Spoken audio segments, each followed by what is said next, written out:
The basis of the system of government. Iran میں ایک اسلامی ریولوشن کا وہ ہے, چین میں کمیونسٹ, ویتنام میں بھی کمیونسٹ, اور انہوں نے اپنے لحاظ سے کمیونزم کو مولڈ بھی کیا ہوا اپنی نیشن کے لحاظ سے. ٹھیک ہے.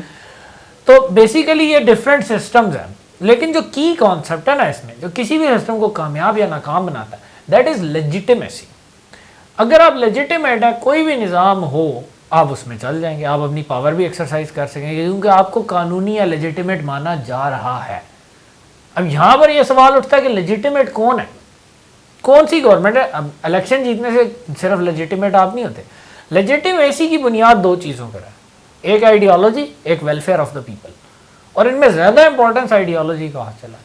آپ ایک آئیڈیالوجی کی بیس پر اپنی اسٹیٹ کو اکٹھا کرتے ہیں, یونیفائی کرتے ہیں, اسی پر آپ اسٹیٹ بننے کا حقدار اپنے آپ کو بناتے ہیں, on the base of any ideology. United State democratic liberal ideology کو اسپاؤز کرتا, پاکستان اسلامک آئیڈیالوجی کو اسپاؤز کرتا, ویتنام کمیونسٹ اور ویتنامیز نیشنلزم کو اسپاؤز کرتا. ڈاکٹر صاحب ٹرکی بھی تو کرتا ہے. ٹرکی میں اب ایک اسلامک ٹینج ٹرکش نیشنلزم ہے. ہر ملک اپنی ایک آئیڈیالوجیکل بیسس پر لوگوں کو یونائٹ کرتا ہے, اس یونٹی کی بیس پر وہ ڈیفائن کرتا ہے کہ دیز آر آور پیپل, جن کا ویلفیئر ہمارے لیے اہم ہے.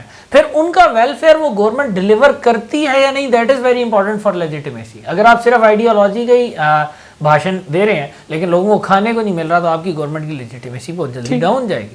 تو ویلفیئر آف دا پیپل ہے, لیکن اگر آئیڈیالوجی نہیں ہوتی تو آپ کی یونٹی کریک کر جاتی ہے. آپ کوئی افیکٹو گورنمنٹ اسٹیبلش نہیں کر سکتے. چونکہ آپ افیکٹو گورنمنٹ اسٹیبلش کر ہی نہیں سکتے, اسٹیٹ کا مقصد ہی پورا نہیں ہو رہا, تو پھر ویلفیئر آف دا پیپل بھی نہیں ہوتا. اب یہ کانسیپٹ بڑا امپورٹنٹ ہے, کیونکہ اب پاکستان میں, اب میں آپ کے سوال کی طرف آتا ہوں کہ لوگوں نے کہا کہ جی پاکستان میں پارلیمنٹری فارم ہونا چاہیے, پریزیڈنشل فارم ہونا چاہیے. کچھ لوگوں نے بڑا اعتراض بھی کیا, جی پاکستان میں تو پریزیڈنشل گورنمنٹ رہ چکی ہے, تو اس نے کون سے گل کھلائے تھے, ملک بھی ٹوٹ گیا تھا. اچھا پہلی بات, اب جیسے مشرف زیدی صاحب نے بھی آرٹیکل لکھا اس پر, اب زیدی صاحب سے معذرت کے ساتھ, لیکن ان کی تاریخ کی نگاہ بہت ہی کمزور ثابت ہوئی ہے اس معاملے میں, انفارچونیٹلی, ویری ڈس اپوائنٹنگ. آپ اس سسٹم کو کیا پریزیڈنشل سسٹم کہہ سکتے ہیں جو ڈیموکریٹک ہے ہی نہیں؟ کیا آپ ایوب خان کو ڈیموکریٹ مان رہے ہیں؟ کیونکہ پریزیڈنشل سسٹم تو ڈیموکریسی کا پارٹ ہے نا. کیا ایوب خان ڈیموکریٹ تھے؟ نہیں. کہنے کو تو ایوب خان نے آئین بھی بنایا, اسمبلی بھی بنائی, لیکن آپ جج کیسے کرتے ہیں گرے ایریا والے کیس میں کہ کون سی چیز غالب ہے؟ اب ایوب خان کے پیچھے فوج کی پیکنگ بھی تھی. ایوب خان کہنے کو ایک ڈیموکریسی لے کر آئے, بے شک ڈیموکریسی لے کر آئے, پریزیڈنشل سسٹم لے کر آئے. حقیقت کیا تھی؟ ان کا سسٹم کیا تھا؟ ملٹری ڈکٹیٹرشپ تھا یا پریزیڈنشل ڈیموکریسی؟ ڈکٹیٹرشپ تھی. ہاں, لیکن ہمارے کہنے سے تو نہیں ہوتا نا. I'll prove it. پروف کیا ہوتا ہے؟ آپ ٹرانزیشن دیکھیے. بنگلہ دیش اور روس کو میں نے سوڈو ڈیموکریسی کہا ہی اس لیے کہ ان کا سسٹم ابھی کلیئر نہیں ہے کہ ڈیموکریٹک ہے یا آٹوکریٹک ہے. جب ٹرانزیشن ہوگی, جب پوٹن اس دنیا سے انتقال فرمائیں گے, تب ہمیں پتہ چلے گا کہ رشیا کس طرف جاتا ہے. ٹرانزیشن کیسے ہوتی ہے؟ ایک لیگل لیجیٹیمیٹ ٹرانزیشن ہوتی بھی ہے یا نہیں؟ اگر لیگل لیجیٹیمیٹ ٹرانزیشن ہوتی ہی نہیں ہے نا, تو اس کا تو مطلب ہے کہ وہ سسٹم تھا ہی, فیل تھا. اگر لیگل لیجیٹیمیٹ ٹرانزیشن ہوتی ہے تو وہ کس طریقے سے ہوتی ہے؟ ایوب خان کی ٹرانزیشن کیسے ہوئی؟ ایوب خان کے بعد کون اقتدار میں آیا؟ ان کے آئین میں تو لکھا تھا کہ اسپیکر آئے گا, عبد الجبار خان آئیں گے. آیا کون؟ یحییٰ خان. یحییٰ خان کا ہوتا کیا تھا؟ Army chief. تو اقتدار کی بیسس کیا تھی؟ ملٹری. تو it was not a presidential democracy, it was a military dictatorship. Pakistan has never seen presidential democracy. Pakistan میں جو دو سسٹم چلے ہیں, یا ملٹری ڈکٹیٹرشپ چلی ہے جو کہ ملٹری کو بھی تباہ کرتی ہے اور ملک کو بھی, یا پاکستان میں پارلیمنٹری ڈیموکریسی چلی ہے. پارلیمنٹری ڈیموکریسی کی آرڈرلی ٹرانزیشنز ہوئی ہیں. لوگوں نے جو مرضی دعوے کیے ہوں, زرداری صاحب کے بعد آئے نا نواز شریف صاحب, آرڈرلی ٹرانزیشن ہوئی. نواز شریف صاحب کی گورنمنٹ کے بعد عمران خان صاحب آئے, ایک آرڈرلی ٹرانزیشن ہوئی. تو پاکستان نے آرڈرلی ٹرانزیشنز یا ملٹری ڈکٹیٹرشپ میں کی ہیں, جو کہ صرف ایک دفعہ ہوئی ہے ایوب اور یحییٰ کے درمیان. اس کے علاوہ ملٹری ڈکٹیٹرشپ میں بھی کبھی آرڈرلی ٹرانزیشن نہیں ہوا, سسٹم ہمیشہ اس لحاظ سے فیل رہا. یا پارلیمنٹری ڈیموکریسی میں, لیکن پریزیڈنشل سسٹم ہم نے کبھی ٹیسٹ ہی نہیں کیا. We have never known a presidential system in this country. This is a new thing for us, if it ever happens. Doctor صاحب سوال میرا یہ, جو آپ بتا رہے ہیں کہ پاکستان میں کبھی ٹرائی نہیں ہوا, لیکن خطے میں یا دنیا میں تو لوگوں نے ٹرائی کی ہے یہ سسٹم. میرا سوال آپ سے یہ ہے کہ پاکستان میں اس پہ بحث ہو رہی ہے, لوگ اس پہ یہ کہہ رہے ہیں کہ اسے ٹرائی کرنا چاہیے. جمہوریت میں جب بھی کوئی پارٹی ہارتی ہے وہ دوسری پارٹی پہ الزام لگا دیتی ہے. ہم نے دیکھا کہ وہ اس کے اندر چلتا رہتا ہے. اگر یہ فارم آف گورنمنٹ آئے تو کیا ملک کے لیے فائدہ, لوگوں کے لیے فائدہ ہوگا؟ ہر قوم کا ایک جینیس ہوتا ہے, ہر قوم کی ایک ہسٹری ہوتی ہے, جو کہ ہر قوم کی ایک فلاسفی ہوتی ہے, ہر قوم کی ایک آئیڈیالوجی ہوتی ہے. اسی بنا پر وہ قوم کہلاتی ہے. تو اس قوم کو کون سا سسٹم سوٹ کرتا ہے، that's a very important question, اور وہ قوم خود ڈیسائیڈ کرتی ہے۔ ابھی ہم پہلے تو یہ دیکھتے ہیں نا کہ سسٹم کا کیا فائدہ ہے۔ پریزیڈینشل سسٹم اور پارلیمنٹری کا اگر آپ نے کمپیریزن کرنا ہے نا تو ایک چیز واضح نظر آتی ہے، پارلیمنٹری میں پاور ڈیزالوڈ ہے، پریزیڈینشل میں سینٹرلائزڈ ہے۔ اس کا نتیجہ یہ نکلتا ہے کہ پریزیڈینشل سسٹم میں فیصلے جلدی ہوتے ہیں، you can take advantage of opportunities quickly. آپ اپنے کیبنٹ منسٹرز بھی لا سکتے ہیں، ان کو فائر بھی کر سکتے ہیں اگر آپ ان کی پرفارمنس سے مطمئن نہیں ہیں، آپ کو اپوزیشن کی اتنی پرواہ کی بھی ضرورت نہیں ہے، آپ اپنی ٹرم پوری کریں گے، you can move fast, decision making is easier. تو کرائسس میں پریزیڈینشل سسٹم یوزلی بہتر پرفارم کرتا ہے اگر وہ پریزیڈینشل سسٹم اچھے ہاتھوں میں ہو۔ جیسے کہ ورلڈ وار 2 کی مثال لیتے ہیں، ایک بڑا مشہور واقعہ ہے کہ جرمنی کے خلاف اتحاد بنانے کی کوشش کر رہے تھے فرانس اور انگلینڈ، اور ساتھ رشیا جرمنی کے خلاف، ہٹلر کے خلاف۔ تو رشیا میں اس وقت آپ یہی کہہ سکتے ہیں کہ ایک اسٹالینسٹ کمیونسٹ آئیڈیالوجیکل آٹوکریسی تھی اسٹالن کی، جیسے ابھی چین میں۔ تو وہ پریزیڈینشل سسٹم کے قریب ہے ماڈل، پریزیڈینشل ڈیموکریسی وہ نہیں ہے لیکن پریزیڈینشل وہ ہے، ڈیموکریسی نہیں۔ تو اس میں they were very clear headed. تو ان کا جو وزیر دفاع ہے نا Kliment Voroshilov, he was very clear, اس نے کہا 100 ڈویژن ریڈی ہیں جرمنی کے خلاف ایکشن کے لیے، آپ بتائیں آپ نے کیا فیصلہ کیا۔ فرانس اور انگلینڈ اس وقت دونوں پارلیمنٹری ڈیموکریسی تھے، فرانس میں پارلیمنٹری ڈیموکریسی اتنی فیل ہوئی کہ اب وہ پریزیڈینشل پر آ گئے۔ ان کی اتنے آپس میں جھگڑے تھے کہ ٹوٹل 4 ڈویژن موبلائز کر سکے تھے، and Voroshilov was like is this a joke? آپ ملٹری الائنس کی باتیں کر رہے ہیں جرمنی کے خلاف، that is the major power in central Europe, اور آپ یہ جوک لے کر ہیں، آپ سے فیصلہ ہی نہیں ہوتا کوئی۔ اور فرانس میں یہ ہوا کہ ہر 2 مہینے بعد گورنمنٹ ٹوٹتی رہی، گورنمنٹ کی کوئی پالیسی نہیں بن سکی، تو جب جرمنی نے حملہ کیا تو فرانس فیل۔ ڈاکٹر صاحب تو لیکن یو کے ڈیڈ ویل۔ آپ سے ایک سوال ہے، اس پہ بنتا ہے کیونکہ یہ ہمارا ڈسکشن والا پروگرام ہے، سوال میں زیادہ کروں گا۔ پارلیمانی نظام تو پھر کمزور ہوا؟ نہیں، پارلیمانی نظام کے اپنے فائدے ہیں نا، یو کے کولیپس نہیں ہوا، فرانس ہوا، ٹھیک ہے۔ پارلیمانی نظام فائدہ تب دیتا ہے جب یا تو آپ کی قوم بہت زیادہ اس پارلیمانی نظام کے اندر انویسٹڈ ہو، اور آپ کی اپوزیشن بھی ملک سے اتنی ہی لائلٹی کا مظاہرہ کرے جتنی گورنمنٹ۔ فرانس کے اندر مسئلہ یہ تھا کہ اپوزیشن کا پوائنٹ تھا گورنمنٹ میں آنا ہے، گورنمنٹ کو ڈاؤن کرنا چاہے ملک کا بیڑا غرق بھی ہو جائے۔ یہ کام آپ کو پاکستان میں بھی نظر جی، یو کے میں یہ کبھی نہیں تھا، کیونکہ U K almost the inventor of modern parliamentary system. ان کو یہ نارمز پتہ ہیں کہ ہر کرائسس میں اپوزیشن اور اس کو ایک ہو جانا چاہیے، اور انہوں نے بہت جلدی ایک یونین کیبنٹ بھی بنا لی۔ تو پارلیمنٹری نظام کی وہ جو ہچ تھی نا وہ انہوں نے کراس کر دی۔ اور اس ساری ڈسکشن کے اینڈ پہ میرا پوائنٹ بھی یہ ہوگا کہ سسٹم آپ جو مرضی بنا لیں، اگر وہ اچھے لوگوں کے ہاتھ میں اور لوگ اس کے ساتھ سیٹ ہے نا، کوئی بھی سسٹم چل جاتا ہے۔ Having said that, Hare system کے کچھ انہیرنٹ پٹ فالز بھی ہوتے ہیں۔ ڈیموکریسی جو پارلیمنٹری ہے نا، if you are trying to lie low, اگر آپ چاہتے ہیں آپ کو زیادہ پرابلم نہ ہو، اور اگر آپ پیٹرنیج دینا چاہ رہے ہیں، جیسے پاکستان میں ہوتا ہے کہ یار لوگ ناراض ہوتے ہیں نا، ان کو کچھ برائب کر کے خوش کرو، تو پارلیمنٹری نظام میں یہ برائبری والا کام بہت ہے، اسی وجہ سے پاکستان میں الیکٹیبلز بہت ہے۔ کہتے ہیں چلو یار ملک یونیفائی رہے گا، ورنہ یہ لوگ کل علیحدگی میں چلے جائیں گے، ادھر چلے جائیں گے، ان کو تھوڑا رشوت دے کر خوش کرو۔ ایک انڈر کانفیڈنٹ ملک جس کو اپنی ایگزسٹنس پر ہی اعتماد نہیں ہے، اپنی آئیڈیالوجی پر ہی اعتماد نہیں ہے، اس کے لیے پارلیمنٹری نظام پریزیڈینشل سے بہتر ہے، کیونکہ وہ پریزیڈینشل میں پھر بڑی تباہی مچے گی، ایک طرف پاور چلی جائے گی، باقی سارے ملک توڑنے کے در پہ آ جائیں گے۔ لیکن اگر آپ کے ملک کی یونٹی آئیڈیالوجی کی بیس پر اسٹرانگ ہے، پھر پارلیمنٹری نظام آپ کے پاؤں کی زنجیر بن جاتا ہے۔ تو یہ اب قارئین پر چھوڑتا ہوں میں فیصلہ کہ کیا ہونا چاہیے اس سلسلے میں، اپنی ریکمنڈیشن میں اینڈ پہ دے دوں گا۔ اسی سلسلے میں اب میں آپ کو مثال دیتا ہوں نا، جرمنی اور جاپان، جب یہ دونوں ملک ورلڈ پاور تھے، جب ورلڈ وار 2 میں انہوں نے پوری دنیا کو ایک طرح سے نفس ڈال دی تھی، تب ان میں پارلیمنٹری نظام نہیں تھا، ایک میں بادشاہت تھی اور ایک میں بادشاہت کے ساتھ ایک آٹوکریسی تھی، اسی طرح کی ایک اولیگارکی تھی جاپان میں، اور جرمنی کے اندر تو ہٹلر کی آئیڈیالوجیکل آٹوکریسی تھی کلیئرلی۔ تو انہوں نے اس وقت بڑا ہائی لیول پر ڈیسیژن میکنگ بھی کی، تیز ڈیسیژن میکنگ کی، اور بڑی اچیومنٹس بھی کی، لیکن جنگ وہ ہار گئے۔ جب وہ جنگ ہار گئے، اب لائنگ لو کا ٹائم آ گیا کہ ذرا دب کے رہنا ہے، نیچے رہنا ہے، اب ہم دنیا کی نمبر 1 پاور نہیں رہے، اب ہم نے اپنے ملک کو برقرار رکھنا ہے، اب ہم نے بہت زیادہ بڑے فیصلے نہیں لینے، اب ہم نے گرے ایریاز میں آپریٹ کرنا ہے، تو وہ پارلیمنٹری پر چلے گئے۔ جب ملک اپنی ایگزسٹنس کے لحاظ سے بھی خوف میں مبتلا ہو جائے نا، تو پھر پارلیمنٹری نظام ایک اچھا شیل ہے جس میں آپ ریٹریٹ کر سکتے ہیں۔ But when you have to expand, when you have to be proactive, then presidential is better, اور اس سے بھی بہتر پھر نظام ہے آئیڈیالوجیکل آٹوکریسی، اور یہی وہ نظام ہے جو اقبال نے پاکستان کے لیے ریکمینڈ کیا تھا۔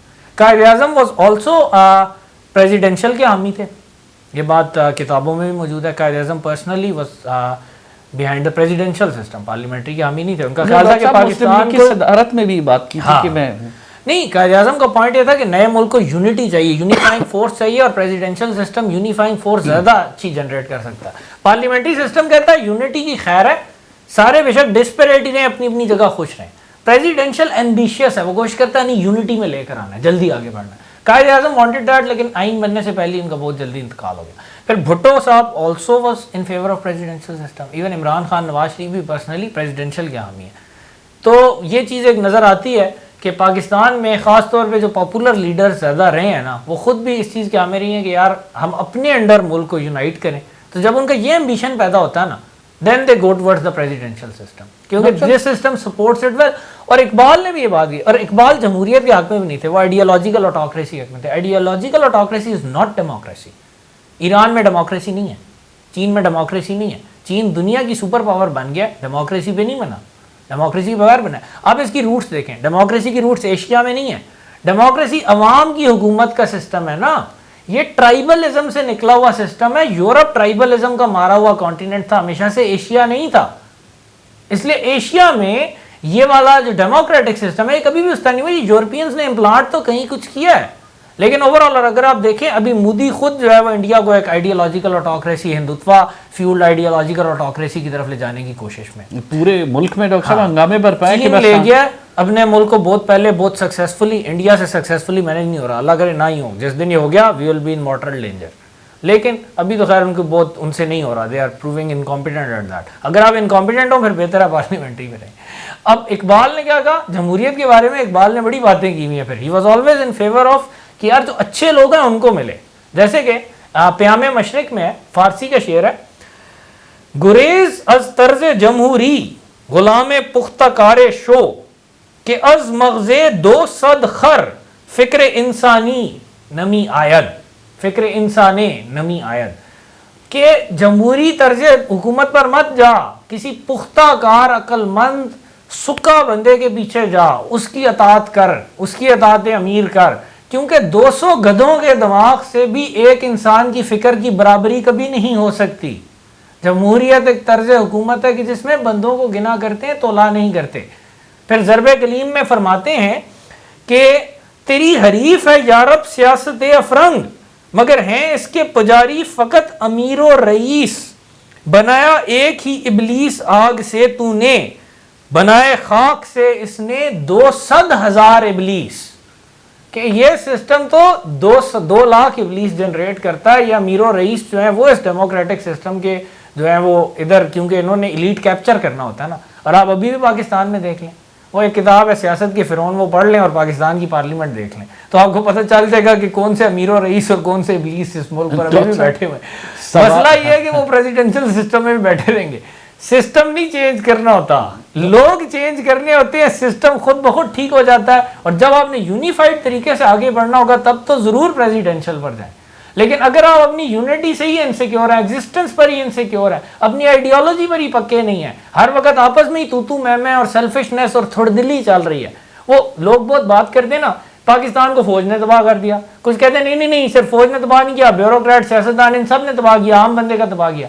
میں کہتا ہوں پاکستان کو عام بندے نے تباہ کیا. فوج, بیوروکریٹ, سیاستدان یہ تو تھے ہی تھے. عام بندہ ہمیشہ کن کا غلام بنا؟ ایران میں تو بھی تو وہی عام بندہ تھا نا جو اسلامی انقلاب لے کر آیا. چین میں بھی وہی عام بندہ تھا جو چین میں انقلاب لے کر آیا. ہمارا عام بندہ جیے بھٹو کا نعرہ لگاتا ہے, زندہ بھٹو کا نعرہ لگاتا ہے, کوئی عمران خان کا غلام ہے, کوئی نواز شریف کا غلام ہے. ان سے پوچھو کہ بھائی عمران خان اور نواز شریف چاہتے کیا ہیں, وہ بھی نہیں پتا ہوگا. لیکن بس وہ کہیں گے نہیں میں عمران خان ساتھ ہوں, میں اس کی ساتھ ہوں. یہ جو ذہنی غلامی ہے نا ہمارے عام لوگوں کی, لیک آف کانفیڈنس, رسپانسبلٹی کسی چیز کی لینا ہی نہ, یہ غلامانہ ذہنیت ہے. غلام کسی چیز کی رسپانسبلٹی نہیں لیتا کیونکہ اس کی ساری رسپانسبلٹی آقا پوری کر رہا ہوتا ہے. ہمارا عام آدمی ہر جگہ آقا کی تلاش میں ہے, خود اس کے اندر ایک رمز مسلمانی ہے ہی نہیں, تو پھر وہ ڈیزرو کرتا ہے کہ وہ ایلیٹ کیپچر کی جوتیاں بھی کھائے, وہ امریکہ کی جوتیاں بھی کھائے, وہ انتہا پسندوں کی جوتیاں بھی کھائے, وہ پارلیمنٹری میں بھی جوتیاں کھائے, وہ پریزیڈنشل میں بھی جوتیاں کھائے. ڈاکٹر صاحب بڑا آسان کر دیا آپ نے میرے لیے, لیکن میں کیونکہ تھوڑا سا آپ سے عمر میں بڑا ہوں, اگر میں تاریخی طور پر پیچھے دیکھوں, اور میں نے ڈیموکریٹک سسٹم میں بھی آنکھ کھولی اور مارشل لاء بھی دیکھا, اور مشرف صاحب سے پہلے ضیاء صاحب کا بھی مارشل لاء دیکھا, لیکن مجھے ضیاء صاحب یا مارشل لاء کا دور پاکستان میں عام آدمی بہتر حالت میں لگا. نہیں, لیکن اگین وہ غلامی والی زندگی, پھر عام آدمی اس دور میں تو بہتر تھا, لیکن اس دور کی وجہ سے اس دور کے اثرات اس دور کے ساتھ تو نہیں ختم ہوئے نا.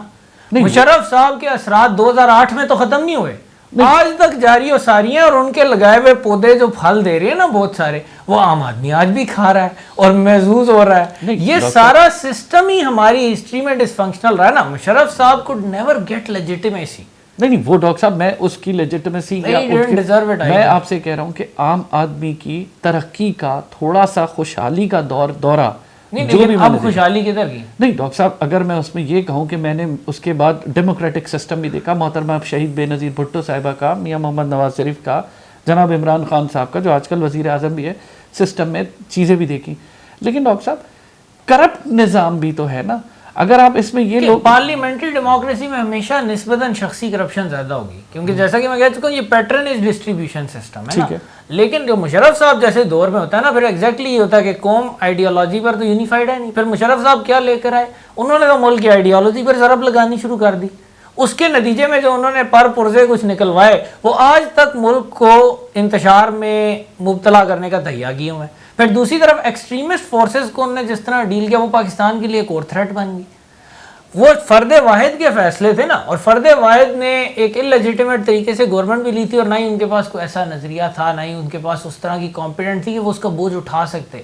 یہی بات میں نے ایوب خان کے بارے میں ایسٹ پاکستان فریٹریسائڈ میں بھی کہی تھی کہ ایوب خان نے جو مینڈیٹ اٹھایا وہ اس کو اٹھانے کی اہلیت نہیں رکھتے. انہوں نے صرف اپنی ذات میں یہ مرتکز کر دیا کہ ایسٹ اور ویسٹ پاکستان اگر یونائٹڈ رہتے تو ان کی ذات کے ساتھ رہتے, کیونکہ وہ سارا سسٹم ہی انہیں کی ذات پر بیس تھا.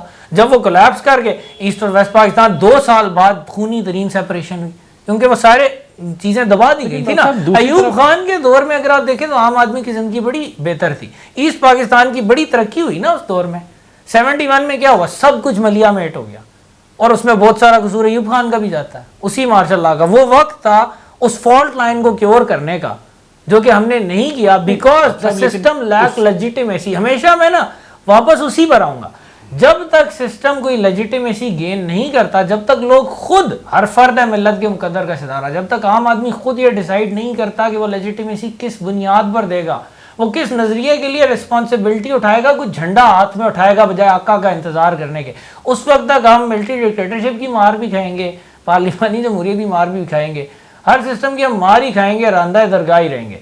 یہ جو چیز ہے نا, آپ بات کریں عام آدمی بہتر تھا, پر کیپیٹا انکم یہ وہ, لیکن یہ سارے انڈیکیٹر اس وقت بھی پتا تھا کہ جس دن مشرف صاحب نے امریکی ایڈ میں اپنے سارے انڈے ڈال دیے تھے اور ان کی لیجیٹیمیسی وہاں سے چل رہی تھی, جس دن وہ بند ہو گئی عام آدمی کا بھی کولیپس کر گیا. اب عام آدمی کا خرچہ کیسے بہتر ہوتا ہے, سبسڈیز. میں آپ کی بات سے 100% ایگری کرتا ہوں, بالکل ایسا ہی ہوا. اس کے بعد میں نے جمہوریت کے 13-14 سال بھی دیکھے, آج بھی لوگ خوش نہیں ہیں سسٹم سے, آج بھی غریب آدمی پس رہا ہے. اس کے بہت زیادہ حالات و واقعات جو ہمارے دیگر غریب آدمی کو چاہیے کہ اپنی تقدیر اپنے ہاتھ میں لے بجائے آقا کا انتظار کرنے کے, ورنہ وہ ہمیشہ ہی پستا رہے گا.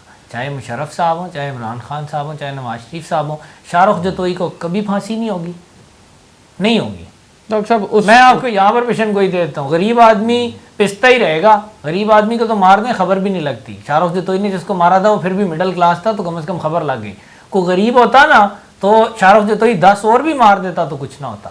لیکن آپ ڈیزرو کر رہے ہیں نا پھر یہ چیز, آپ خود اپنے آپ کو انسان کی بجائے جانور کے لیول پر لے جا رہے ہیں نا. آپ پڑھیں نا اقبال کو, اس نے کیا ریسیپی دی ہے فار کیور, وہ ہماری قوم نے کبھی فالو کرنے کی کوشش بھی نہیں کی. ہم نے غداری کی اپنے اس نسب العین پر جس پر ملک بنایا تھا, ہم اس غداری کی سزا بڑی دفعہ بھگت چکے ہیں, آگے بھی بھگتیں گے. ڈاکٹر صاحب آپ کو لگتا نہیں ہے کہ یہ جو ہمارے آقا تھے, چاہے وہ ملٹری والے ہوں, چاہے وہ جمہوریت والے ہوں, جو بھی ہوں, انہوں نے غریب آدمی کو پھنسائے ہوئے 2 وقت کی روٹی کے چکر میں, تو اس کا ذہن چلتا ہے. جی امریکہ نے بھی پھنسایا ہوا ہے نیچے تک, وہ تو ایک چیز ہے, لیکن وہ خیر ایک بہت لمبا اس پر گئے تو بہت لمبی بحث ہو جائے گی. اکانومی پر انشاءاللہ پھر ڈیٹیل سے ڈسکشن کریں گے اوور آل. لیکن بات یہ ہے کہ جو عام بندہ ہے نا وہ بے قصور نہیں ہوتا. اللہ نے ہر انسان کو دماغ بھی دیا ہے, ول بھی دیا ہے. تو میں آپ کے اس تجزیے سے یا آپ کی اس ڈسکشن سے یہ بات اخذ کر سکتا ہوں کہ ڈاکٹر صاحب کے صدارتی نظام کو موقع ملنا چاہیے, ایک دفعہ اس کو بھی ٹرائی کرنا چاہیے. میرے نزدیک بیسک چیز legitimacy, ideology and people's welfare, and ideology supersedes people's welfare. ٹھیک ہے, اگر کسی چیز پر کام کرنا ہے نا آئیڈیالوجی پر کریں. Parliamentary presidential system doesn't matter, people matter. Ideology کو مضبوط کر لینا تو ہم سب چلا لیں گے, پھر پارلیمنٹری بھی چلا لیں گے, پریزیڈینشل بھی چلا لیں گے. ہر سسٹم کی سکسیس اور فیلئر سٹوریز ہیں, ہر سسٹم کے اسٹرانگ اور ویک پوائنٹس بھی ہیں. اسٹرانگ پر جاتے ہیں یا ویک پر جاتے ہیں, that is decided by the people. If a system is backed by strong people it works. تو ڈاکٹر صاحب If a system is not backed by strong people, it doesn't work. اسرائیل کی parliamentary democracy نے مصر کے صدارتی نظام کو کیسا چت کیا نا. اسی طرح ورلڈ وار 2 میں کس طرح روس جو ہے وہ لیپس اینڈ باؤنڈز اہیڈ تھا پارلیمنٹری ڈیموکریسی سے. by the people, people are the for key. the people, to the people. People are the key. People in service of an ideology are the key. That is what elevates people from being men to supermen. Thank you doctor صاحب, شکریہ. Viewers آپ کو ہمارے programme کے بارے میں کوئی comment کرنا ہو اس میں سبسکرائب کریں, اسے لائک کریں, دیکھتے رہیے اسٹریٹ چکن سے. Thank you.